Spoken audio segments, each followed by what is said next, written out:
오늘도 혹시 아이에게 이 말을 하셨나요? 너 숙제 다 했어? 학원 갈 시간 다 됐잖아.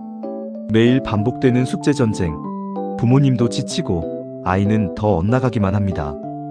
그런데 이 질문 하나만 바꿨더니 아이가 스스로 책상에 앉기 시작했다면 믿으시겠습니까?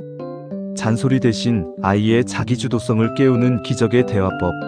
오늘 부모드림에서 확실하게 알려드립니다. 먼저, 우리가 왜 숙제했니? 라고 물으면 안 되는지 알아야 합니다.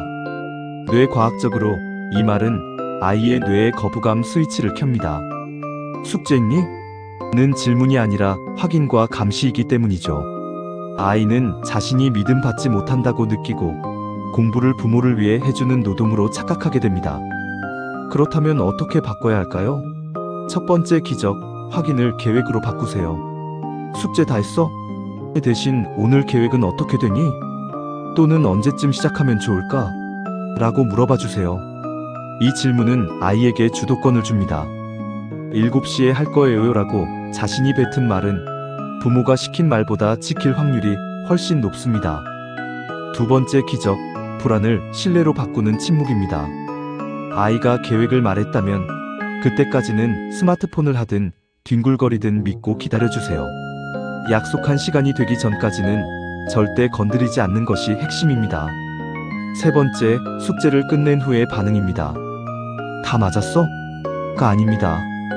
오늘 제일 어려웠던 문제는 뭐였어? 혹은 힘들었을 텐데 끝까지 해냈구나. 기분이 어때? 라고 과정과 감정을 물어봐 주세요. 공부의 주인공이 점수가 아니라 아이 자신이 될 때 비로소 진짜 공부가 시작됩니다. 정리해 볼까요? 첫째, 숙제했니? 대신 언제 할 계획이니? 라고 묻기. 둘째, 아이의 계획을 믿고 기다려주기. 셋째, 결과보다 과정에 대해 질문하기. 오늘 저녁 당장 아이에게 건네는 첫 마디부터 바꿔보세요. 잔소리가 사라진 자리에 아이의 자존감이 자라납니다. 모든 부모님의 꿈을 응원합니다. 부모드림이었습니다.